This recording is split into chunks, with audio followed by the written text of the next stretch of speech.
ఒకటి వ్యవసాయం, రెండు హౌసింగ్ మీద ఇద్దరు మంత్రులు కూడా చాలా కూలంకషంగా డీటెయిల్స్ అన్ని ఇచ్చారు.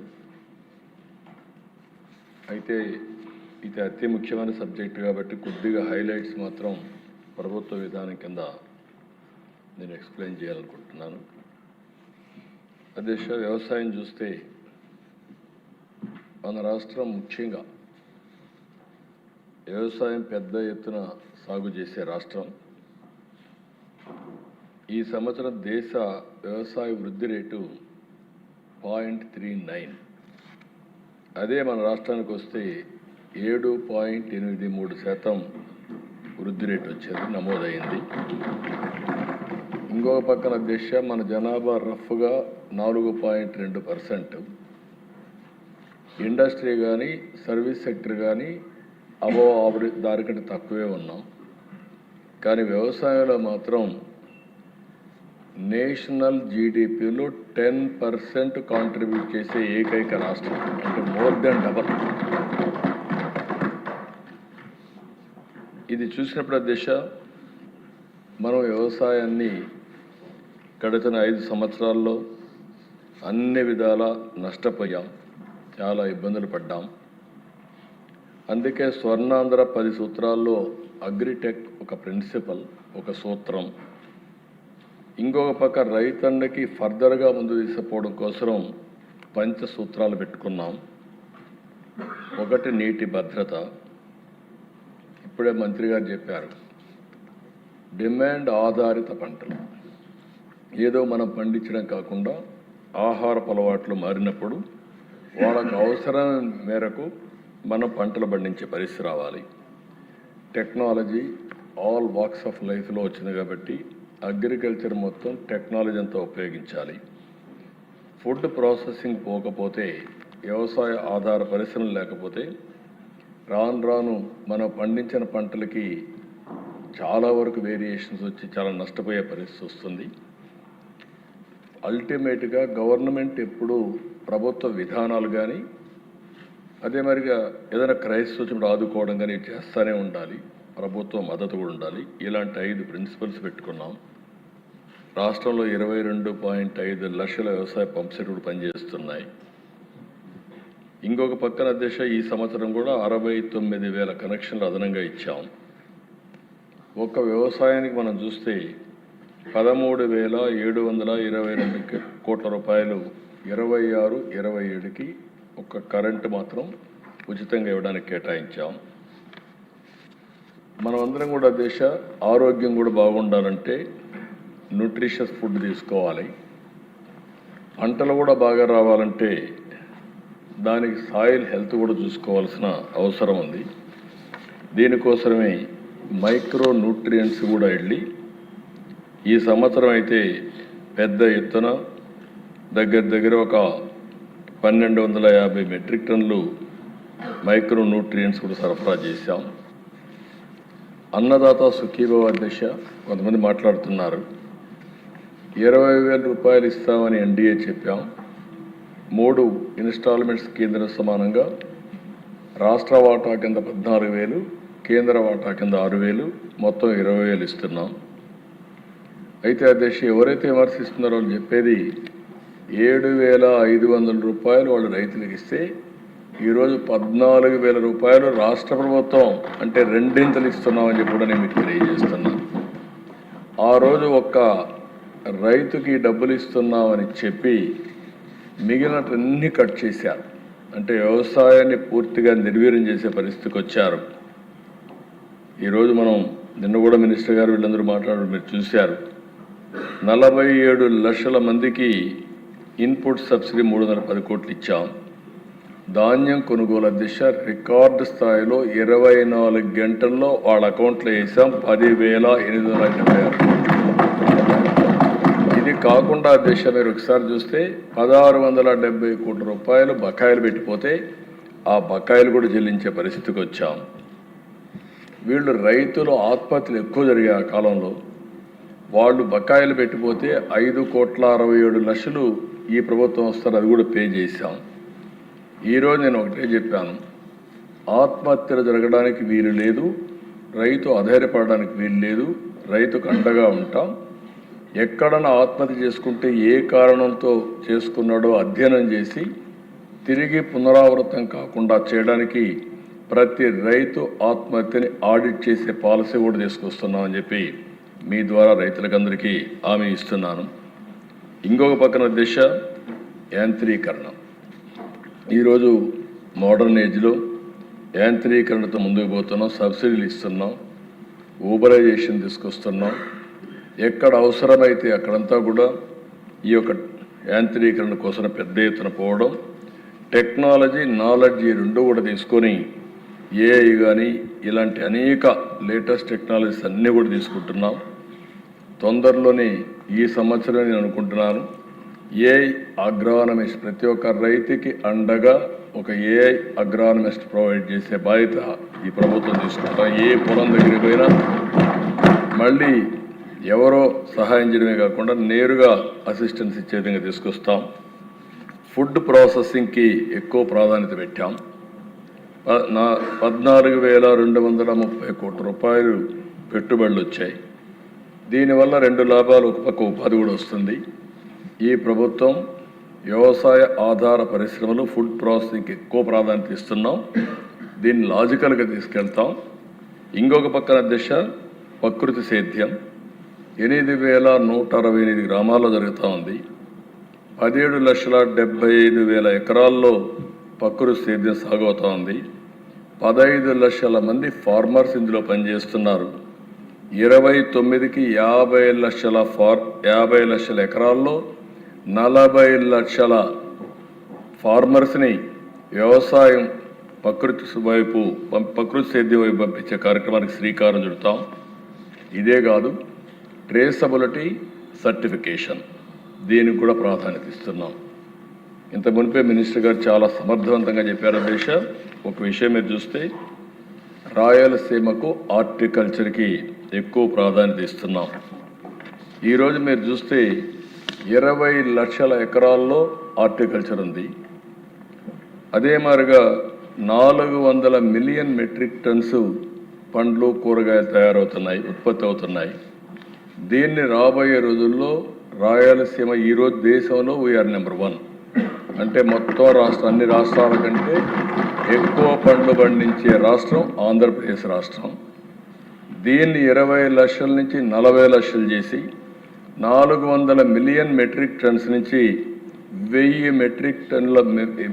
మిలియన్ మెట్రిక్ టన్నులు చేసి ప్రపంచానికే నెంబర్ 1గా రాయలసీమ హార్టికల్చర్ హబ్గా తయారు చేస్తాం. దిశ దీనికి ఒక ప్రాజెక్ట్ కూడా తయారు చేశాం.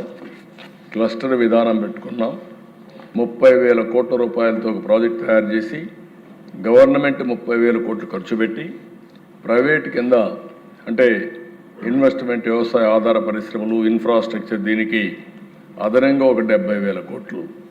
అంటే హార్టికల్చర్కు మాత్రం 1,00,000 కోట్ల రూపాయల పెట్టుబడితో 1000 మిలియన్ మెట్రిక్ టన్నులు 40 లక్షల ఎకరాల్లో దేశంలోనే కాదు ప్రపంచంలో ఒక ప్రాంతంలో ఎక్కడెక్కడ కనపడదు అన్ని రకాల పంటలు ఇక్కడ పండిస్తామని చెప్పి కూడా నేను మీకు తెలియజేస్తున్నాను.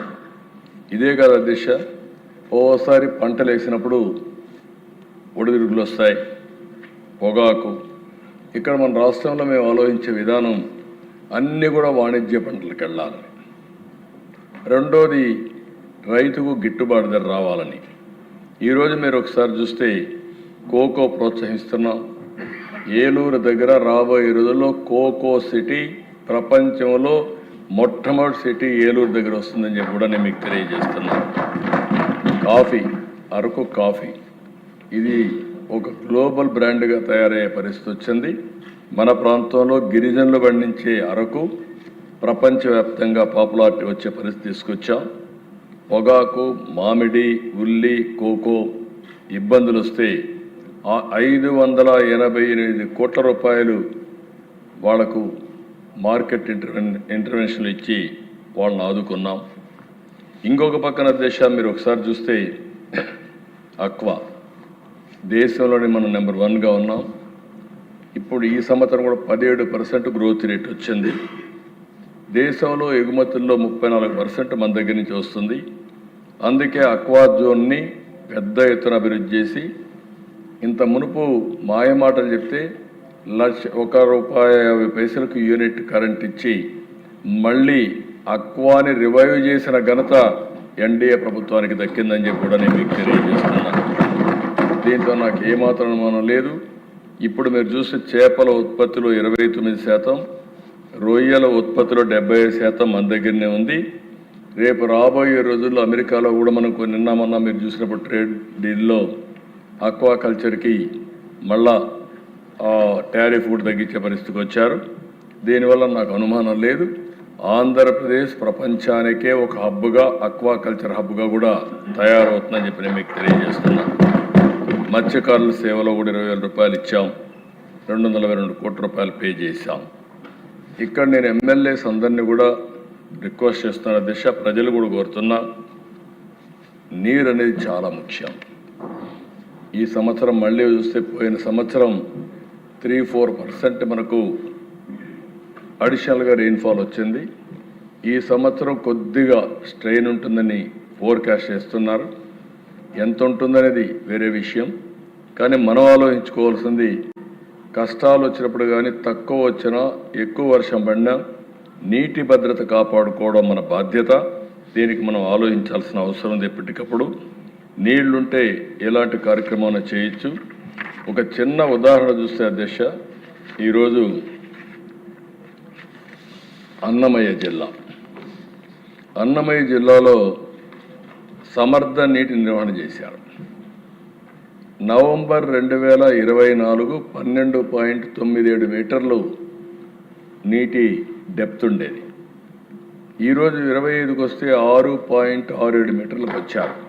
అంటే ఒక్క సంవత్సరంలో సమర్థవంతమైన నీటి నిర్వహణ వల్ల 6.3 మీటర్లు భూగర్భ జలాలు పెరిగాయంటే అది ఒక చరిత్ర. అక్కడ అడ్మినిస్ట్రేషన్ మనస్ఫూర్తిగా అభినందిస్తున్నాను దేశం.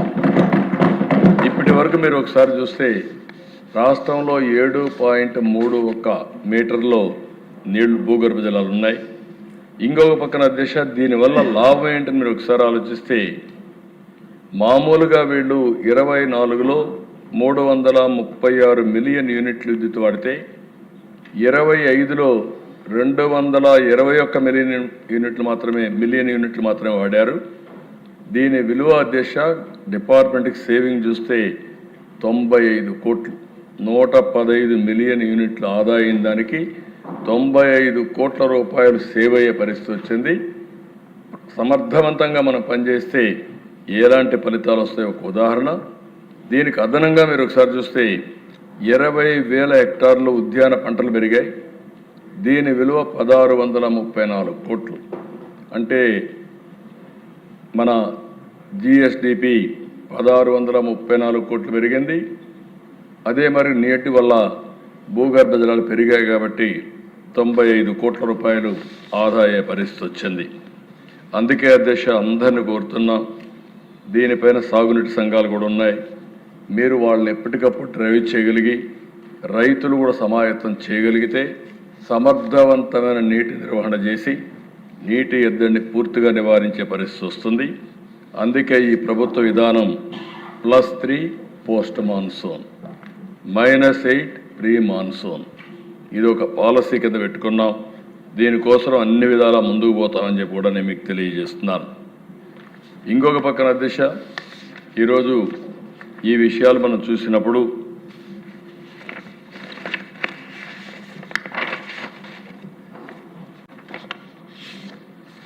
నేను ఒకటే రైతులందరికీ విజ్ఞప్తి చేస్తున్నా, ఎక్కడికక్కడ ఇప్పుడిప్పుడు దీనికి అవసరమైనటువంటి మెకానిజం పెట్టాం, టెక్నాలజీ అంతా కూడా ఇంటిగ్రేట్ చేశాం. ఇవన్నీ ఇంటిగ్రేట్ చేసి రాబోయే రోజుల్లో రైతులకు పూర్తిగా అండగా ఈ ప్రభుత్వం ఉంటుందని మరొకసారి ఈ శాసనసభ ద్వారా అందరికీ విజ్ఞప్తి చేస్తున్నా. అయితే మేము ఇచ్చే విధానాలను మీరు కూడా అర్థం చేసుకోవాల్సిన అవసరం ఉంది.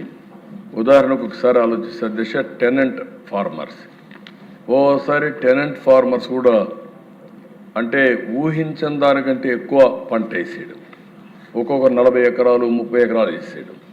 దీనివల్ల ఓసారి నష్టం వస్తే కోలుకోలేని దెబ్బతినడం ఇలాంటి సమస్యలు కూడా వస్తున్నాయి.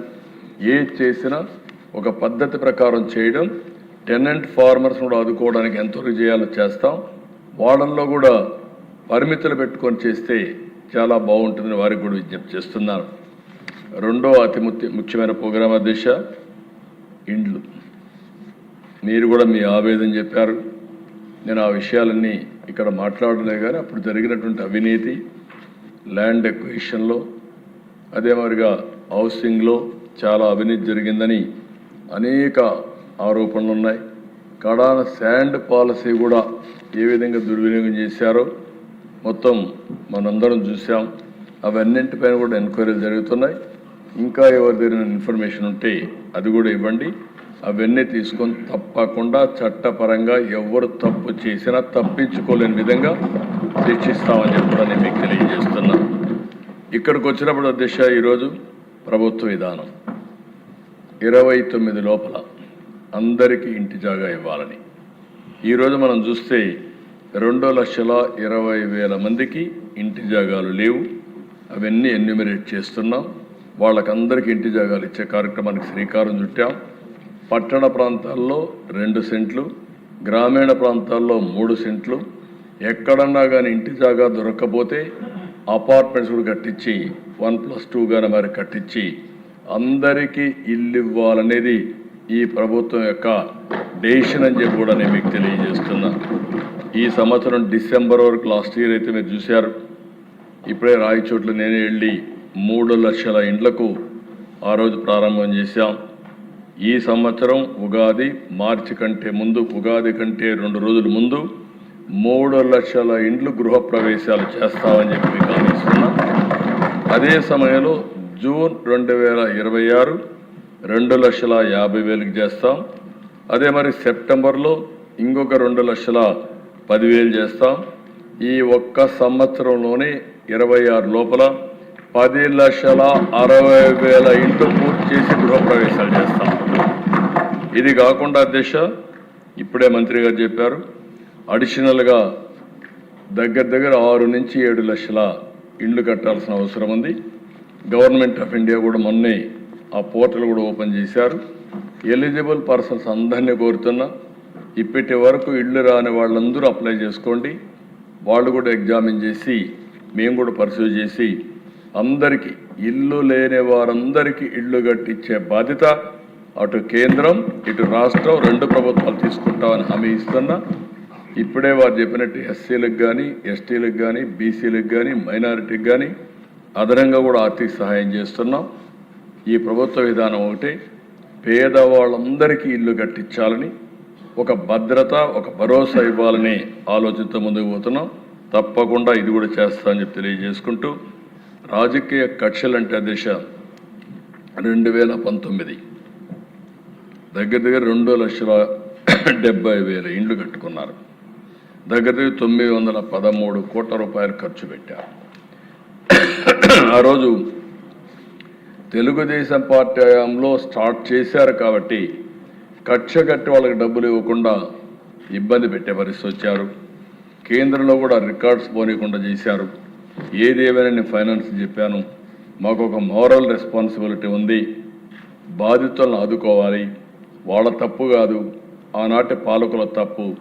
ఆ తప్పుని మనం ఏదో విధంగా కరెక్ట్ చేయాలని చెప్పి చాలా స్పష్టంగా ఆదేశాలు ఇచ్చా. తొందరలోనే వాళ్ళందరికి కూడా సహాయం చేయడానికి ముందుకు వస్తామని మరొకసారి హామీ ఇస్తూ, ఈరోజు ఈ ప్రభుత్వం ఒక పక్క రైతులను ఆదుకోవడం, ఇంకొక పక్కన పేదవాళ్ళందరికీ 2029 లోపల ఇల్లు కట్టించడమే కాకుండా ఇంటి జాగా లేని వారికి ఇంటి జాగాలు ఇచ్చే బాధ్యత తీసుకుంటామని మరొకసారి విజ్ఞప్తి చేస్తూ సెలవు తీసుకుంటాను.